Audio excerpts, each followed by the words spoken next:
Hello dear students, ये simple harmonic motion की 9th number की वीडियो है और एसएचएम में जो हमारा एक प्यारा सा टॉपिक स्प्रिंग है उसकी ये दूसरी वीडियो है। तो पहली वीडियो में मैंने स्प्रिंग के कुछ बेसिक लेकिन बहुत ही इंपॉर्टेंट कॉन्सेप्ट्स बताए थे कि स्प्रिंग क्या होता है, स्प्रिंग का जो स्प्रिंग कांस्टेंट है वो किन किन फैक्टर्स पे डिपेंड करता है, स्प्रिंग में स्प्रिंग फोर्स कब डेवलप होगा, कितना लगेगा और किस डायरेक्शन में लगेगा। फिर हमने स्प्रिंग के कॉम्बिनेशंस भी देखे थे, पैरेलल कॉम्बिनेशन, सीरीज कॉम्बिनेशन, उसमें के इक्विवेलेंट का फॉर्मूला भी निकाला था। फिर हमने ये भी देखा था कि अगर किसी स्प्रिंग को खींचा जाए या दबाया जाए तो उसमें इलास्टिक पोटेंशियल एनर्जी स्टोर हो जाती है और उसका भी formula half K X square हमने डेराइव किया था। तो आज की इस वीडियो में हम देखेंगे कि एसएचएम अगर स्प्रिंग मास सिस्टम हमें गिवन हो तो उसका एसएचएम कैसे होगा और उसका टाइम पीरियड हम कैसे निकालेंगे। तो इसमें कई केस हैं, हॉरिजॉन्टल केस है, वर्टिकल केस है, इंक्लाइंड प्लेन का केस है, तो एक एक केस आराम से देखेंगे। फिर एसएचएम के कुछ बहुत अच्छे क्वेश्चंस करेंगे। तो पेन कॉपी निकाल लीजिए, आज थोड़ी मेरी तबीयत भी डाउन है। Write down the heading SHM of spring mass system. इसमें लेते हैं केस वन। केस वन वो केस है जिसमें स्प्रिंग हॉरिजॉन्टल होगी। तो ये एक स्प्रिंग है, हॉरिजॉन्टल स्प्रिंग है और मासलेस स्प्रिंग है। अगर किसी स्प्रिंग में मास ना हो तो उसको हम आइडियल स्प्रिंग बोल सकते हैं। तो ये स्प्रिंग आइडियल स्प्रिंग है, इसमें कोई मास नहीं है। इसका एक एंड वॉल से कनेक्टेड है, वो कहीं मूव नहीं कर सकता, और जो दूसरा एंड है इससे हमने एक एम मास का ब्लॉक कनेक्ट कर दिया है। और ये जो आपका सरफेस है, ये सरफेस परफेक्टली स्मूथ है, that is mu is equals to 0। अब ये स्प्रिंग अपनी नेचुरल लेंथ में है। तो हमने पढ़ा था कि अगर कोई भी स्प्रिंग अपनी नेचुरल लेंथ में होती है तो उसमें कोई भी स्प्रिंग फोर्स डेवलप नहीं होता। तो अगर हम इस पॉइंट पे इसका एबीडी बनाएं तो mg नीचे और नॉर्मल रिएक्शन n ऊपर, n और mg बैलेंस होंगे, इधर से कोई स्प्रिंग फोर्स नहीं लगेगा। तो एक तरह से ये पोजीशन ही इसका पोजीशन ऑफ इक्विलिब्रियम होगा। तो अगर इसको यहीं छोड़ देंगे तो ये यहीं ऐसे ही पड़ा रहेगा। अगर हम चाहते हैं कि ये मोशन करे या एसएचएम परफॉर्म करे तो हमें इसको इसकी मीन पोजीशन से चाहे इस तरफ चाहे उस तरफ, चाहे खींचकर चाहे थोड़ा सा कंप्रेस करके छोड़ना होगा। तो चलिए इसको हल्का सा ऐसे खींच कर छोड़ते हैं, फिर देखते हैं इसमें क्या होगा। तो अगर इसको आपने हल्का सा खींचा तो स्प्रिंग इलोंगेट होगी, स्प्रिंग थोड़ी सी खिंच जाएगी। मान लेते हैं इसकी मीन पोजीशन से हमने इसको x दूरी तक खींच दिया। एसएचएम का हम कोई भी केस पढ़े, मैंने आपको कुछ स्टेप्स बताए थे, कुछ प्रोसीजर बताया था कि एसएचएम के किसी भी केस में कैसे एनालिसिस करनी चाहिए, कैसे टाइम पीरियड का फॉर्मूला निकालना चाहिए। तो सबसे पहले हमें फिगर बनाना है। फिगर बनाने के बाद उसको यानी ऑब्जेक्ट को, जो भी एसएचएम परफॉर्म करने वाला है, उसे उसकी मीन पोजीशन से थोड़ा सा डिस्प्लेस करना है। डिस्प्लेस करने के बाद भी उसका फ्री बॉडी डायग्राम बनाकर उस पर फोर्सेस एनालाइज करने हैं। और हमें क्या ढूंढना होता है, हमें ढूंढना होता है रेस्टोरिंग फोर्स, कि कौन सा फोर्स उसे वापस मीन पोजीशन की तरफ खींच के लेके आता है। फिर जैसा ही ऑब्जेक्ट मीन पोजीशन को क्रॉस करके दूसरी तरफ जाता है, उस फोर्स की डायरेक्शन अपोजिट हो जाती है और वो रिटार्डेशन लगाता है, उसकी स्पीड कम होती है, कम होते होते वो दूसरे एक्सट्रीमिटीज पर जाकर रुक जाता है। फिर से वो फोर्स उसको वापस मीन पोजीशन की तरफ खींच के लेके आता है। This force is called as restoring force. तो हमें रेस्टोरिंग फोर्स ही ढूंढना होता है। रेस्टोरिंग फोर्स का इक्वेशन लिखने के बाद फिर हम एक्सेलरेशन का इक्वेशन निकालते हैं, फिर एक्सेलरेशन की इक्वेशन से प्रूव करते हैं एसएचएम की सेकेंड नंबर की कंडीशन और एसएचएम की थर्ड नंबर की कंडीशन, और ये सर्टिफाई करते हैं, मुहर लगाते हैं कि हाँ ये ऑब्जेक्ट एसएचएम परफॉर्म करेगा। उसके बाद फिर टाइम पीरियड के फॉर्मूले के लिए t is equals to 2π displacement upon acceleration का जो जनरल फॉर्मूला है वो लगाते हैं, और वही प्रोसीजर हम यहाँ भी फॉलो करेंगे। तो अगर यहाँ पे हम इसका फ्री बॉडी डायग्राम बनाएं, फ्री बॉडी डायग्राम में सारे फोर्सेस को हमें बनाना चाहिए, चाहे उसका यहाँ पे कोई यूज हो चाहे ना हो। तो एक mg नीचे, एक नॉर्मल रिएक्शन n ऊपर, और सिंस अब ये स्प्रिंग खिंच चुकी है इसलिए इसमें फोर्स भी डेवलप होगा kx। ये स्प्रिंग फोर्स यहां भी लगेगा लेकिन यहां बनाना जरूरी नहीं है, हम इस ऑब्जेक्ट का फ्री बॉडी डायग्राम बना रहे हैं। तो जो भी एक्सटर्नल इंटिटीज हैं उनके द्वारा इस m मास के ब्लॉक पर कितना फोर्स किधर लगेगा हमें वही शो करना चाहिए। तो अब क्या होगा, अब इस फोर्स का अगर हम इफेक्ट देखें, इस फोर्स का इफेक्ट देखें और इस फोर्स का इफेक्ट देखें, इसका मोशन जब भी हो सकता है हॉरिजॉन्टल प्लेन में ही हो सकता है, तो वर्टिकल डायरेक्शन में फोर्सेस बैलेंस रहेंगे। तो N is equals to mg होगा, चाहे तो यहां लिख भी सकते हो during the motion N will be equal to what, mg। उसके बाद इस kx का अगर कोई इफेक्ट पूछे कि ये kx इस ऑब्जेक्ट पे क्या इफेक्ट डालेगा, तो क्या इस kx को बैलेंस करने के लिए यानी इस डायरेक्शन में कोई दूसरा फोर्स हमें दिख रहा है? नहीं, फ्रिक्शन भी नहीं है, म्यू इज इक्वल्स टू 0 है, परफेक्टली स्मूथ सरफेस है। तो इस फोर्स की वजह से इसमें मोशन डेवलप होगा, ये रेस्ट स्टेट से मोशन स्टेट में आएगा और मोशन स्टेट में आने के साथ साथ ये एक्सेलरेटेड मोशन करेगा, क्योंकि फोर्स की वजह से एक एक्सेलरेशन भी लगेगा और एक्सेलरेटेड मोशन होने का मतलब इसकी स्पीड लगातार क्या होगी, बढ़ेगी। अगर कोई आपसे पूछे कि ये फोर्स कैसा है, कांस्टेंट है कि वेरिएबल है, तो ये फोर्स वेरिएबल है, ये फोर्स एक्स डिपेंडिंग है। जैसे जैसे ये ऑब्जेक्ट पास आएगा वैसे वैसे एक्स की वैल्यू घटेगी और एक्स की वैल्यू घटेगी तो फोर्स भी घटेगा, फोर्स घटेगा तो एक्सेलरेशन भी घटेगा, लेकिन वेलोसिटी बढ़ेगी। एक्सेलरेशन अगर कम हो तो भी वेलोसिटी बढ़ेगी, क्योंकि एक्सेलरेशन और वेलोसिटी सेम डायरेक्शन में है। एक्सेलरेशन की वैल्यू अगर कम भी हो बट फिर भी एक्सेलरेशन लग तो रहा है ना, तो अगर एक्सेलरेशन लग रहा है तो rate of change of velocity यानी जो एक्सेलरेशन की डेफिनेशन होती है, तो अगर एक्सेलरेशन कम हो रहा हो तो वेलोसिटी में जो रेट ऑफ इंक्रीमेंट है वो कम होगा, यानी वेलोसिटी जिस रेट से पहले बढ़ती थी, जैसे 10 से 15 हो गई, 15 से 20 हो गई, तो अब 20 से बढ़ के 25 नहीं होगी, 20 से बढ़ के 23 हो सकती है, 22 हो सकती है, बट बढ़ेगा जरूर। तो इस केस में इसकी स्पीड लगातार क्या होगी, बढ़ेगी। तो जैसे ही ये मीन पोजीशन पे पहुंचेगा अच्छी खासी स्पीड एक्वायर कर चुका होगा, और जैसे ही मीन पोजीशन में पहुंचेगा एक्सेलरेशन की वैल्यू 0, फोर्स की वैल्यू 0, बट अच्छी खासी स्पीड आने की वजह से, इनर्शिया की वजह से ये दूसरी तरफ चला जाएगा, यानी स्प्रिंग को अब ये कंप्रेस करने लगेगा। तो स्प्रिंग को कंप्रेस करने लगेगा तो इसमें कई बच्चों को ये भी डाउट होता है कि सर अगर x दूरी तक इसको खींचकर छोड़ेंगे तो ये हम कैसे प्रूव कर सकते हैं कि ये x डिस्टेंस तक ही इस स्प्रिंग को कंप्रेस करेगा। हो सकता है हम इसको x डिस्टेंस पे खींच के छोड़ें और ये 0.75x तक ही इस स्प्रिंग को कंप्रेस करें, तो उसको भी अभी आगे हम प्रूव कर देंगे कि अगर आप इसको x डिस्टेंस तक खींचकर छोड़ोगे तो ये x डिस्टेंस तक ही स्प्रिंग को कंप्रेस करेगा। फिलहाल ये देखते हैं, ये देखो फोर्स का जो नेचर है, फोर्स की जो वैल्यूज हैं किसी भी पॉइंट पे, वो चाहे इस तरफ हो चाहे इस तरफ है, सेम होगा।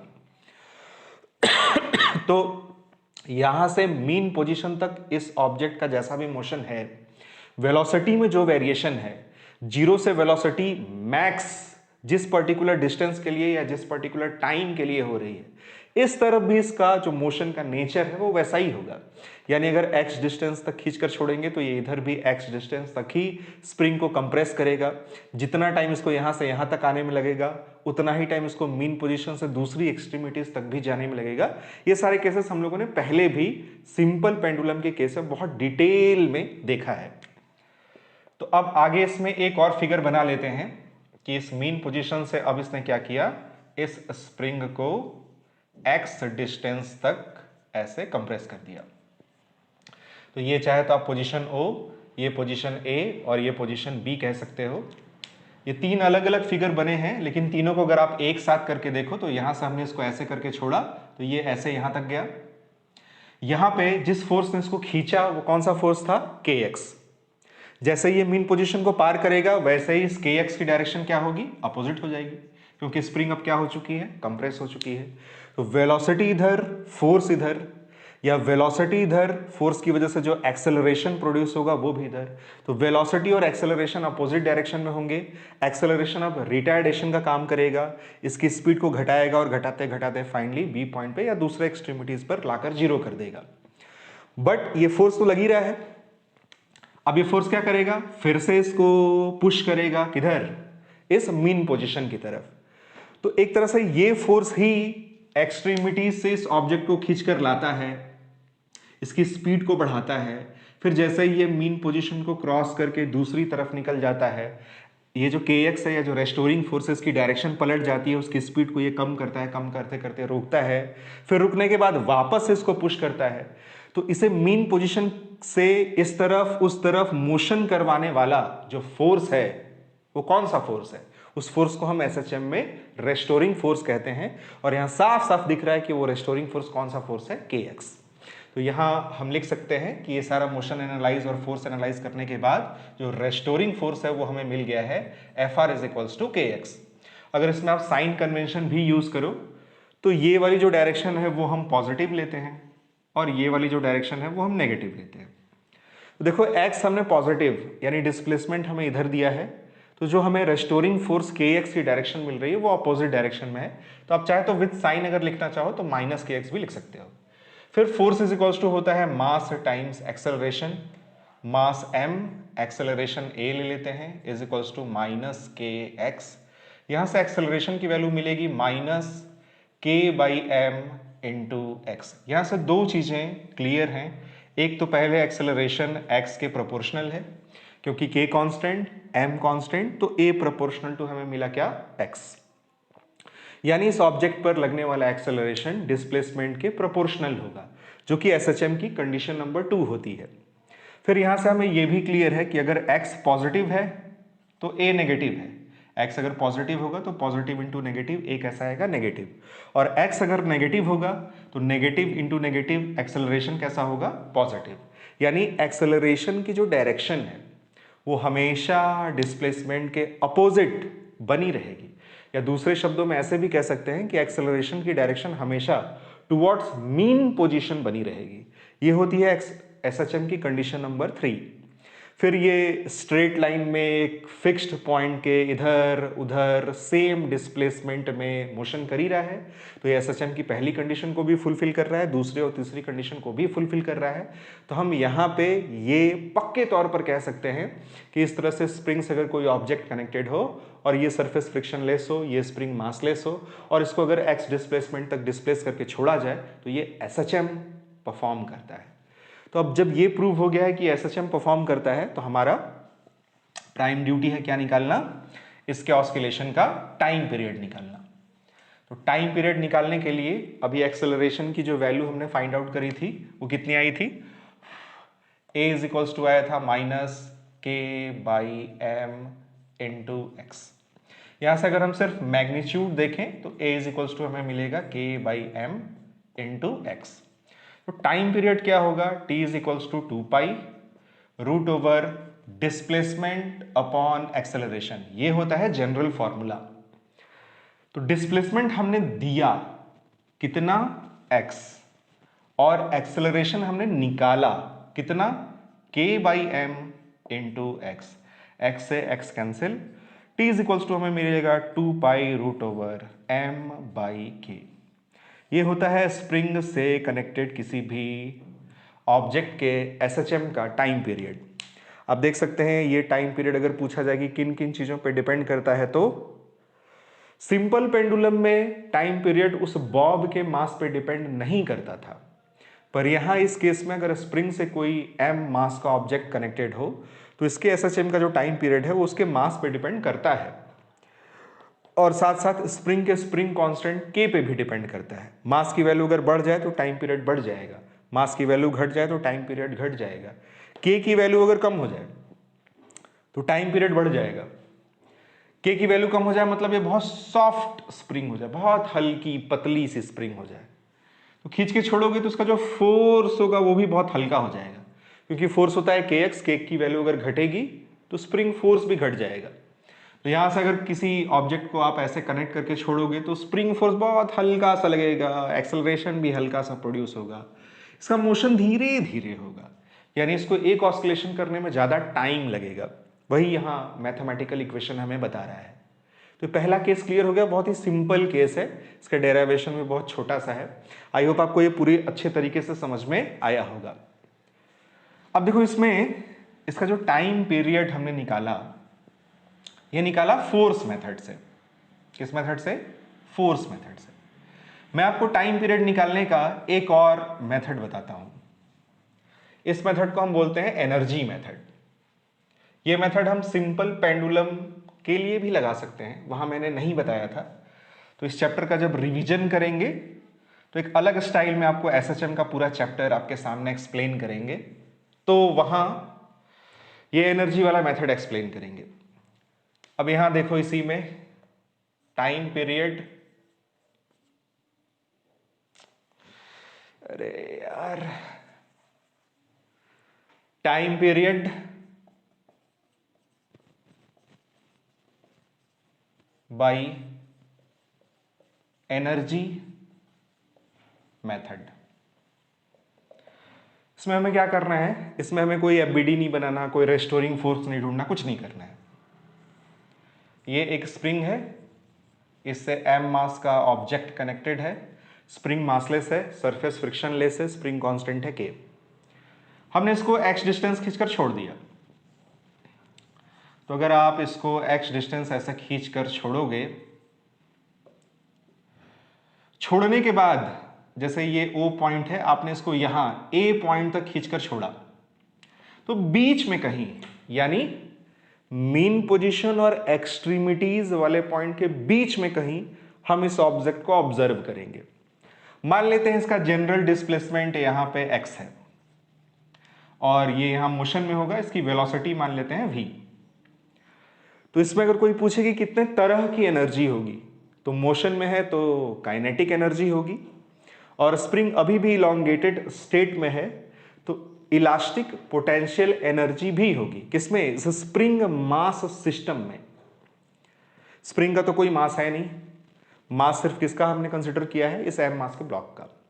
तो अगर इसे स्प्रिंग मास सिस्टम का हम टोटल एनर्जी देखें तो काइनेटिक एनर्जी होगी और पोटेंशियल एनर्जी होगी। दोनों एनर्जी अगर जोड़कर लिखें तो इसको हम कहते हैं मैकेनिकल एनर्जी, और मैकेनिकल एनर्जी हमेशा कांस्टेंट होगी क्योंकि यहां कोई फ्रिक्शन वगैरह नहीं है। तो kinetic energy plus potential energy is equals to constant. Kinetic energy कितनी? Half M V square. Potential energy कितनी?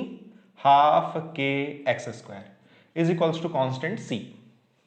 2 को भी उस तरफ भेज देते हैं, एम वी स्क्वायर प्लस के X square is equals to 2c। 2 से मल्टीप्लाई कर लो।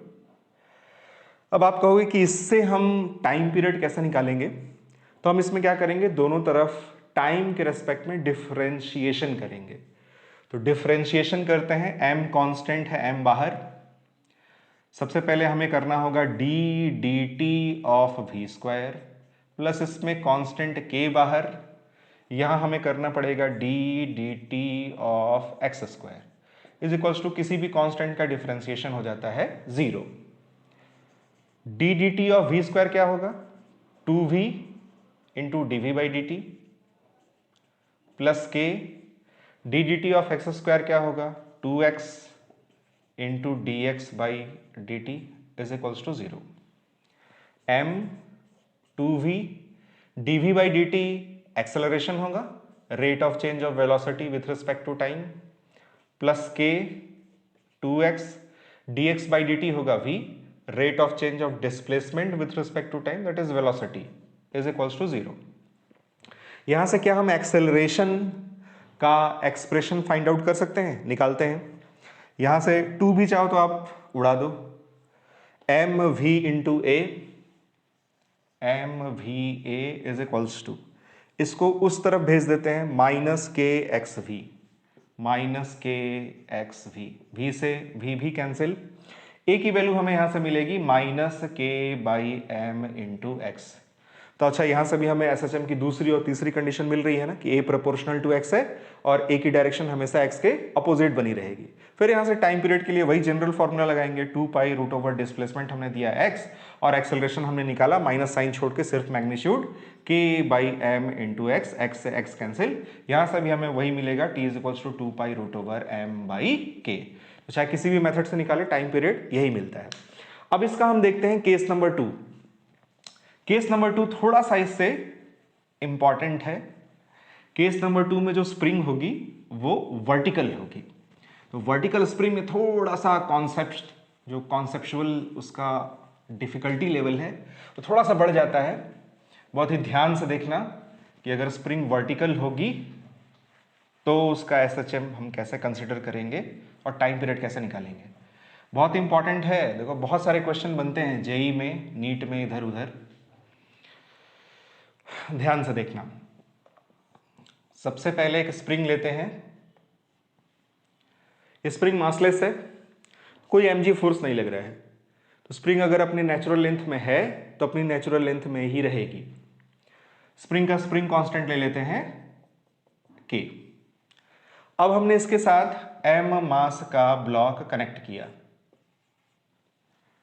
तो अब m पे तो mg फोर्स लगेगा। ये मास इस स्प्रिंग के साथ कनेक्टेड है, तो अगर ये नीचे जाएगा तो इस स्प्रिंग को भी खींचेगा। तो अब इस सिचुएशन में ये स्प्रिंग अपनी नेचुरल लेंथ में नहीं रह सकती, तो हमें क्या करना है, हमें इसको एकदम धीरे धीरे नीचे लाना है। नीचे ऐसे हाथ से सपोर्ट देके, mg फोर्स लग रहा है नीचे, जैसे ही स्प्रिंग खींचना शुरू करेगी, स्प्रिंग में भी स्प्रिंग फोर्स kx ऊपर की डायरेक्शन में लगना शुरू होगा।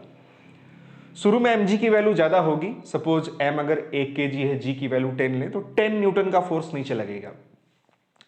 ऊपर जैसे जैसे x की वैल्यू छोटी होगी, फोर्स भी अभी छोटा होगा। तो नीचे सपोज 10 न्यूटन का फोर्स लग रहा है, ऊपर 0.1 न्यूटन, 1 न्यूटन, 2 न्यूटन ऐसे फोर्स लग रहा है। तो अभी भी नीचे वाला फोर्स ज्यादा है, यानी अभी भी ये ऑब्जेक्ट नीचे ही जाएगा। तो अगर इसको हाथ को हम धीरे धीरे छोड़ें और इसको नीचे जाना अलाउ करें, तो जैसे जैसे स्प्रिंग खींचेगी, स्प्रिंग का स्प्रिंग फोर्स यानी जो kx की वैल्यू है, x के बढ़ने की वजह से, स्प्रिंग के ज्यादा खींचने की वजह से kx की वैल्यू बढ़ेगी, और kx की वैल्यू बढ़ते बढ़ते बढ़ते जब mg के इक्वल हो जाएगी, तो हमें इसका इक्विलिब्रियम वाला पोजीशन मिलेगा। यानी ये फिगर तो गलत है, ऐसे अपने स्प्रिंग अपनी नेचुरल लेंथ में कभी रह ही नहीं सकती। तो हमें चाहे तो यहाँ पे एक ऐसे हाथ भी बना देना चाहिए, है ना, ये ऐसे हमने हाथ पे इसको रोक रखा है। अब हमने क्या किया, इसको धीरे धीरे नीचे जाने दिया, नीचे जाने दिया, तब ये स्प्रिंग खींची और मान लेते हैं इस पोजीशन से स्प्रिंग x नॉट खिंच गई। अब यहां पे इस पे फोर्सेस बैलेंस हैं, mg नीचे और स्प्रिंग का स्प्रिंग फोर्स kx नॉट ऊपर, और mg इज इक्वल्स टू है kx नॉट। तो हमें जो पोजीशन ऑफ इक्विलिब्रियम मिलेगा या जो मीन पोजीशन मिलेगा वो यहां नहीं होगा, वो यहां होगा। तो ये पोजीशन हमारी मीन पोजीशन है, पोजीशन ऑफ इक्विलिब्रियम है। तो अगर यहां छोड़ देंगे, यानी धीरे धीरे इसको हमने नीचे जाने दिया, और जब mg और ऊपर kx नॉट इक्वल हो गया तो धीरे से हमने हाथ हटा लिया। अब इस पे फोर्सेस बैलेंस है, mg नीचे और kx नॉट ऊपर। अगर इसको इसी पोजीशन में हम छोड़ दें तो क्या होगा, ये ऐसे ही यहीं पे पड़ा रहेगा। अगर हम चाहते हैं कि इसको हम SHM करवाएं तो इसे फर्दर और खींचकर छोड़ना पड़ेगा, या इसको इसकी मीन पोजीशन से डिस्प्लेस करके छोड़ना होगा। तो अब इसको फर्दर डिस्प्लेस करते हैं।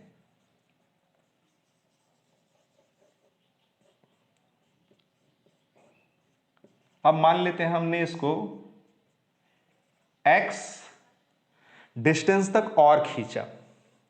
अब इस पे लगने वाले फोर्सेस को देखें तो mg लगेगा नीचे, mg की वैल्यू फिक्स है, चाहे यहां चाहे यहां चाहे यहां। स्प्रिंग फोर्स बदल रहा है, यहां पे स्प्रिंग अपनी नेचुरल लेंथ में थी, कोई स्प्रिंग फोर्स नहीं लगा। यहां पे स्प्रिंग फोर्स kx नॉट है जो कि mg के इक्वल है। अब स्प्रिंग फर्दर x और इलोंगेट हो चुकी है, x और खिंच चुकी है।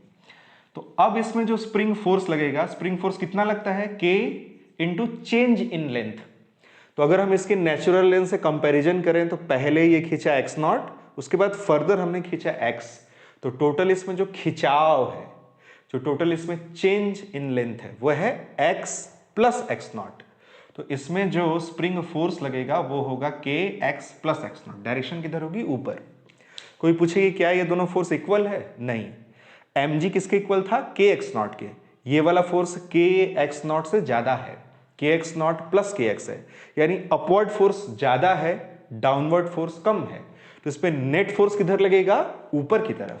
तो जैसे ही आप इसको और खींचकर छोड़ोगे, वैसे ये ऊपर की तरफ, नेट फोर्स ऊपर की तरफ लगने के कारण ये ऊपर की तरफ जाएगा, ऊपर की तरफ एक्सेलरेट होगा।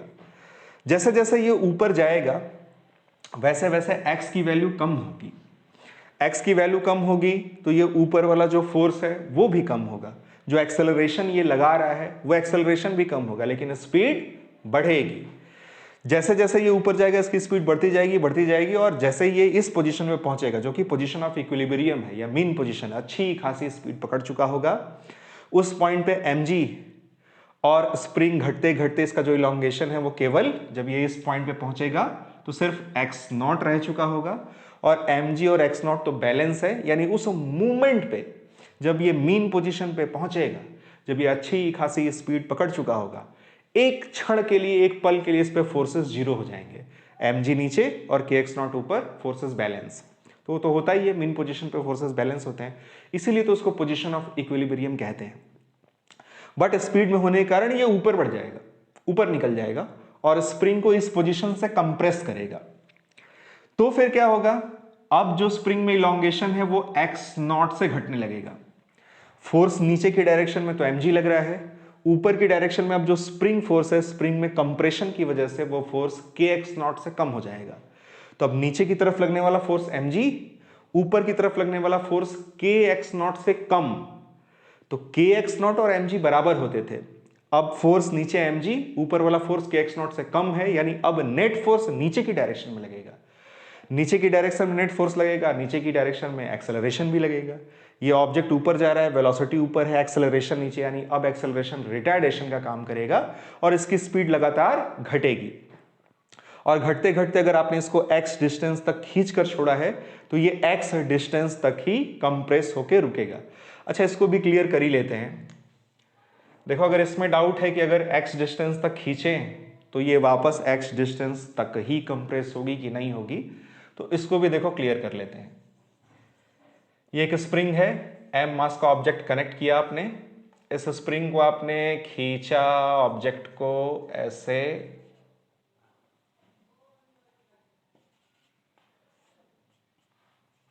x1 डिस्टेंस, चलो मान लेते हैं ये अब इस स्प्रिंग को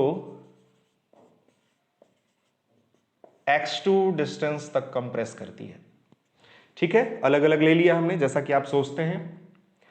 अब इसको अगर हम पोजीशन A कहें, इसको पोजीशन B कहें, तो पोजीशन A और पोजीशन B में एनर्जी कंजर्वेशन प्रिंसिपल अगर लगाया जाए तो A पॉइंट एक्सट्रीमिटीज वाला पॉइंट है, यहाँ पे रेस्ट स्टेट में, छोड़ने के बाद फिर ये मोशन में आता है, तो पॉइंट A पे काइनेटिक एनर्जी हो गई 0, पोटेंशियल एनर्जी हो गई half kx1² is equals to B point पे काइनेटिक एनर्जी 0, B वो वाला पॉइंट है जब ये स्प्रिंग को कंप्रेस करते करते करते फाइनली रुक जाता है, दूसरा एक्सट्रीमिटीज वाला point, plus potential energy half kx2², तो हाफ के से हाफ के कैंसिल हो जाएगा, x1² is equals to x2² मिलेगा, hence x1 is equals to मिलेगा आपको x2।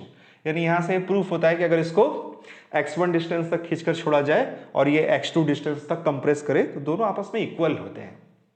तो ये चीज क्लियर हो गई आपको कि अगर x डिस्टेंस तक फर्दर इसको खींचकर छोड़ा जाएगा तो ऊपर जब ये जाएगा तो इस वाली पोजीशन से फिर ये x डिस्टेंस तक ही ऊपर जाएगा। तो यहां हम लोगों ने सारे फिगर बना लिए, फोर्स लगा डाला, फोर्स का एनालिसिस कर डाला। बताओ अच्छा, रेस्टोरिंग फोर्स कौन सा फोर्स है?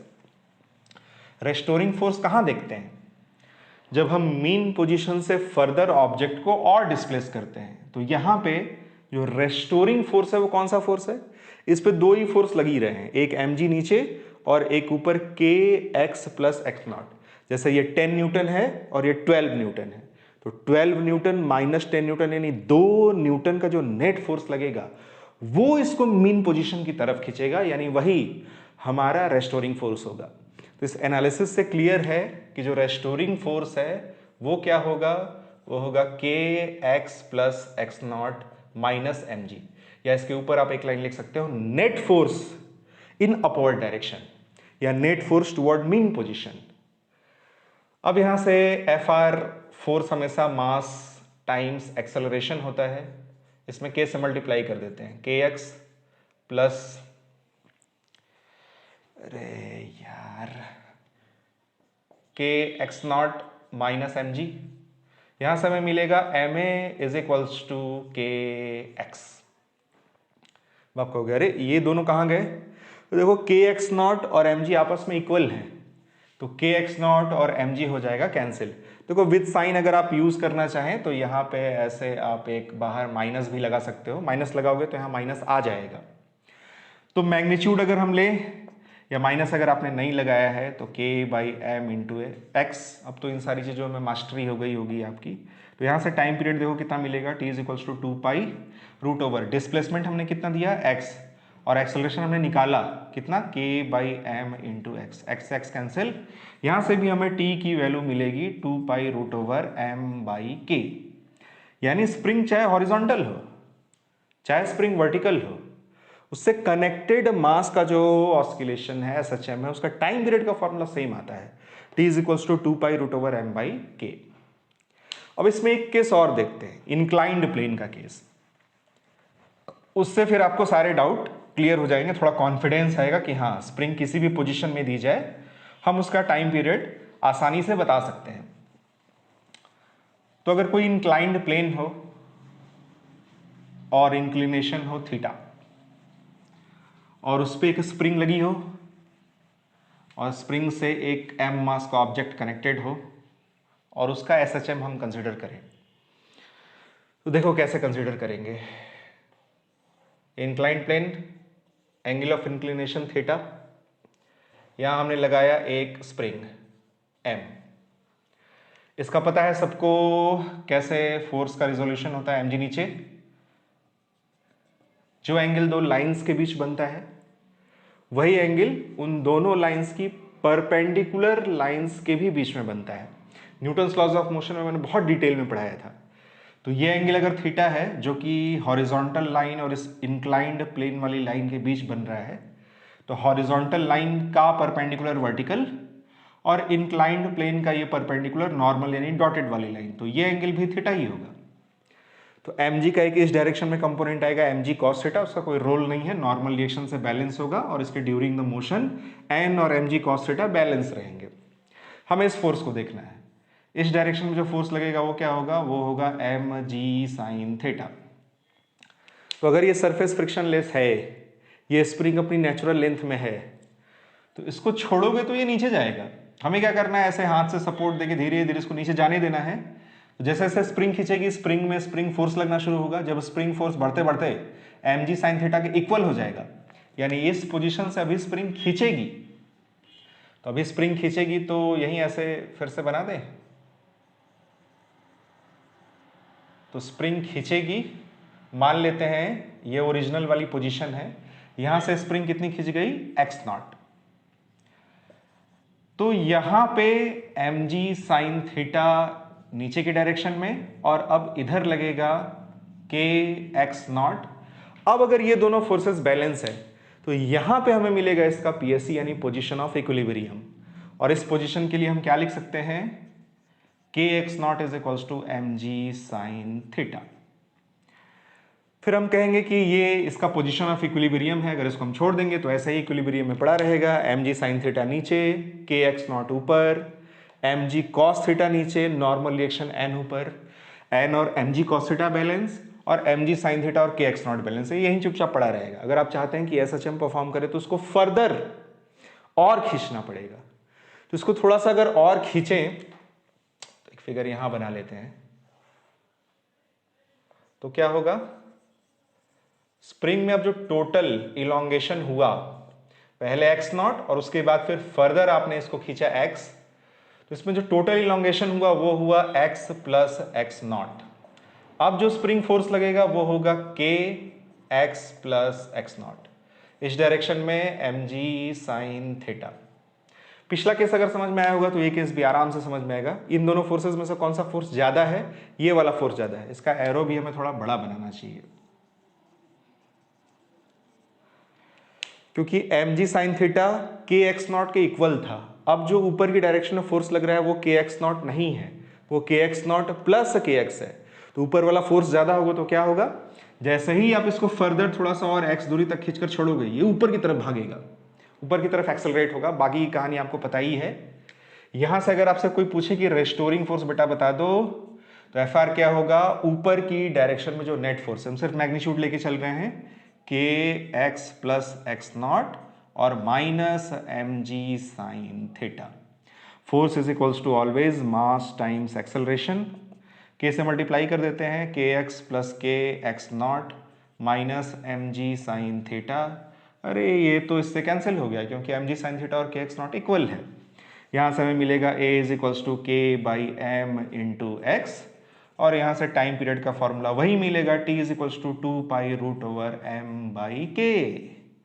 यानी स्प्रिंग चाहे हॉरिजॉन्टल हो, चाहे स्प्रिंग वर्टिकल हो, चाहे स्प्रिंग इंक्लाइंड प्लेन पे हो, सभी केसेस में जो टाइम पीरियड है वो इतना ही होता है, t is equals to 2 pi root over m by k. इसमें देखो इस स्टेप को ध्यान से, ये स्टेप बड़ा इंपॉर्टेंट स्टेप है, स्टार स्टेप। सो ध्यान से देखो, इसमें थीटा वाला जो टर्म है वो कैंसिल हो जा रहा है ना। इसका मतलब इस ऑब्जेक्ट का जो एसएचएम का टाइम पीरियड है वो थीटा पे डिपेंड नहीं करता। यानी इंक्लिनेशन चाहे इतना हो, चाहे इतना हो, चाहे इतना हो, चाहे इतना हो, चाहे इतना हो, अगर थीटा की वैल्यू 0 डिग्री कर दें तो ये बन जाएगा हॉरिजॉन्टल वाला केस नंबर 1, और थीटा की वैल्यू अगर 90 डिग्री कर दें तो ये आ जाएगा ऐसे। तो ऐसे अगर दीवार होगी और यहाँ से स्प्रिंग कनेक्टेड होगी और एम मास का ऑब्जेक्ट ऐसे होगा, तो यहाँ कोई नॉर्मल रिएक्शन भी नहीं लगेगा, क्योंकि नॉर्मल रिएक्शन लगने के लिए सिर्फ कांटेक्ट ही नहीं, प्रेसिंग नेचर भी जरूरी होता है। याद है न्यूटन्स लॉज ऑफ मोशन के वीडियोस। तो ये बन जाएगा आपका केस नंबर 2। तो एक तरह से देखा जाए तो इसी में केस नंबर 1 और केस नंबर 2 इंक्लूडेड है, लेकिन फिर भी मैंने केस नंबर 1 अलग से और केस नंबर 2 के थोड़े इंपॉर्टेंट पॉइंट्स की कहाँ हमें पोजीशन ऑफ इक्विलिब्रियम मिलता है, फिर आगे कैसे उसको खींचकर छोड़ने पर वो एसएचएम करता है, मैंने अलग से बताया, ताकि पहली बार जब आप स्प्रिंग से इंट्रोडक्शन होता है तो वैसे एक तो स्प्रिंग थोड़ा कॉम्प्लिकेटेड टॉपिक लगता है बच्चों को, तो एकदम आराम से आपको समझ में आए, क्रिस्टल क्लियर हो, इसलिए केस नंबर 1, केस नंबर 2 और ये केस नंबर 3 मैंने बताया। बट यहाँ आप ध्यान से देखो तो इसी में हम केस नंबर 1 और केस नंबर 2 बता सकते हैं कि चाहे ये जो ऑब्जेक्ट है या स्प्रिंग मास सिस्टम है, चाहे थीटा के किसी भी वैल्यू पे सेट किया जाए या हॉरिजॉन्टल सेट किया जाए या वर्टिकल सेट किया जाए, इसका जो टाइम पीरियड है ये t is equals to 2 pi root over m by k होगा। और हमने ये भी समझा कि एनर्जी मेथड से हम इसका टाइम पीरियड कैसा निकाल सकते हैं। तो ये इतना समझने के बाद अब एक आज की वीडियो में इंपॉर्टेंट चीज और समझनी है। फिर इसके बाद अगली 2 वीडियोस सिर्फ और सिर्फ स्प्रिंग के न्यूमेरिकल्स पर होंगी। स्प्रिंग को देखो कहीं भी जोड़ा जा सकता है। अब पीछे आपने जितने भी चैप्टर्स पढ़े हैं ना, straight line motion, projectile motion, circular motion, rotational motion, Newton's laws of motion, friction, कहीं भी स्प्रिंग लगाया जा सकता है। एनर्जी वाला चैप्टर तो बहुत ही इंपॉर्टेंट है ये स्प्रिंग। स्प्रिंग से जुड़े बहुत तरह के क्वेश्चन बनते हैं और नीट में, जेई में आते रहते हैं। तो अगली 2 वीडियोस में मैं ढेर सारे स्प्रिंग के ही क्वेश्चन बताऊंगा, जिसमें एक तो क्वेश्चन वो होगा जिसमें एसएचएम हो रहा होगा, और एक क्वेश्चन ऐसा होगा जिसमें स्प्रिंग होगी लेकिन एसएचएम का वो क्वेश्चन नहीं होगा। जैसे फॉर एग्जाम्पल ये स्प्रिंग है, इससे एक ऑब्जेक्ट यहाँ और एक इसके ऊपर रख दिया जाए, यहाँ कोफिशिएंट ऑफ फ्रिक्शन दे दिया जाए, यहाँ कोफिशिएंट ऑफ फ्रिक्शन दे दिया जाए, इसको खींचकर छोड़ा जाए, पूछा जाए इस पर कितना फोर्स लगेगा। इस तरह के बहुत क्वेश्चन बनते हैं। ऐसा क्वेश्चन भी बन सकता है, एक m1 मास का ऑब्जेक्ट हो, एक स्प्रिंग हो, एक m2 मास का ऑब्जेक्ट हो, इसको खींचा जाए, पूछा जाए इसका एक्सेलरेशन कितना होगा। ऐसा भी क्वेश्चन बन सकता है। हो सकता है ऐसा क्वेश्चन बने, स्प्रिंग हो, इससे m मास का ऑब्जेक्ट कनेक्ट हो, बोले इसको कितना दबाकर छोड़ें कि ये ऐसे सर्कल को कंप्लीट कर ले। वो बहुत तरह के क्वेश्चन स्प्रिंग में बनते हैं। सारे क्वेश्चंस को देखेंगे, रुको जरा, सब्र करो। अब देखो मैं क्या एक इंपॉर्टेंट चीज बताने वाला हूं, उसको समझो ध्यान से। मान लो तुमसे क्वेश्चन पूछा जाए कि ये एक स्प्रिंग है, इससे एक m मास का ब्लॉक कनेक्टेड है, दूसरी तरफ एक दूसरी स्प्रिंग है, इसका स्प्रिंग कांस्टेंट है k1, इसका स्प्रिंग कांस्टेंट है k2, स्प्रिंग्स आइडियल है, मास नहीं है, और नीचे जो सरफेस है वो फ्रिक्शनलेस है। कहा जाए इसको किसी भी तरफ अगर खींचकर या दबाकर छोड़ा जाए तो इसके ऑस्किलेशन का आप टाइम पीरियड बताओ, एसएचएम का टाइम पीरियड बताओ। तो ऐसा केस तो हमने पढ़ा ही नहीं, हमने पढ़ा था सिंगल स्प्रिंग वाला केस। तो ऐसा केस आ जाएगा तो क्या करेंगे, तो इसको बहुत ही ध्यान से देखो। मान लेते हैं इसको इस डायरेक्शन में x डिस्टेंस तक खींचते हैं तो ये वाली स्प्रिंग इलोंगेट हो गई, खिंच गई कितनी x, और साथ ही साथ ये वाली स्प्रिंग दब जाएगी। इसमें कितना कंप्रेशन होगा, इसमें कंप्रेशन होगा x। पहली वाली स्प्रिंग x खींचेगी और दूसरी वाली स्प्रिंग x दबेगी। अब इस पे हम लगने वाले अगर फोर्सेस को देखें तो ये स्प्रिंग खींची है तो इस पे जो स्प्रिंग फोर्स लगेगा वो ऐसे होगा और उसकी वैल्यू कितनी होगी K1x। कोई डाउट नहीं है इसमें। ये वाली स्प्रिंग पे अगर हम स्प्रिंग फोर्स देखें तो अभी अपने नेचुरल लेंथ में कोई फोर्स नहीं है, जैसे ही दबाया, दबाने पे ये इस डायरेक्शन में ऐसे फोर्स लगाएगा और इस फोर्स की वैल्यू कितनी होगी K2x।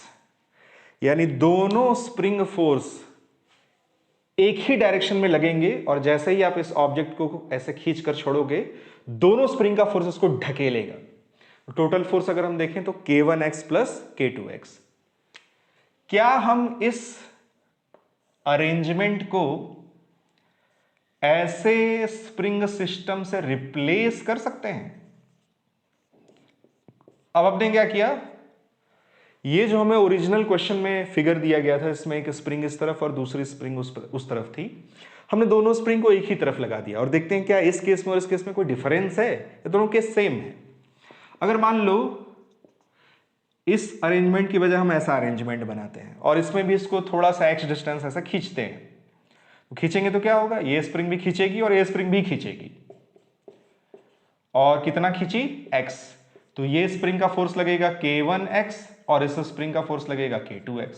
तो अच्छा इस केस में भी दोनों स्प्रिंग का फोर्स सेम डायरेक्शन में ही लग रहा है ना, दोनों मिलके इसको खींचेंगे या मीन पोजीशन की तरफ लाएंगे। यहां भी वही चीज हो रहा है, K1x और K2x दोनों सेम डायरेक्शन में लग रहा है, दोनों मिलकर इसको मीन पोजीशन की तरफ ढकेलेंगे या इस तरफ से देखा जाए तो खींचेंगे। तो ये वाला केस और ये वाला केस सेम है और अगर ऐसा केस हो तो ये स्प्रिंग का कौन सा कॉम्बिनेशन है, ये पैरेलल कॉम्बिनेशन है। पैरेलल कॉम्बिनेशन में हम चाहे तो इन दोनों स्प्रिंग को अब हटा के एक अकेली स्प्रिंग जोड़ सकते हैं, उसका K इक्विवेलेंट कितना होगा K1 प्लस K2। और बताओ अच्छा अब ये सिंगल स्प्रिंग मास सिस्टम में कन्वर्ट हो गया तो इसका टाइम पीरियड क्या होगा, T is equals to 2 pi root over m by K की जगह K1 प्लस K2। तो ऐसा केस आएगा तो ध्यान रखना ये केस और ये केस सेम है और ये केस तो आप डील कर ही लोगे, इसमें ये पैरेलल में सीधे सीधे जोड़ देना और T is equals to 2 pi m by K की जगह K इक्विवेलेंट पुट कर देना। ऐसा क्वेश्चन कर लोगे। अब चलो एक क्वेश्चन होमवर्क के लिए देते हैं, सॉल्व करके कमेंट में लिख के बताना कि कितना आंसर आया।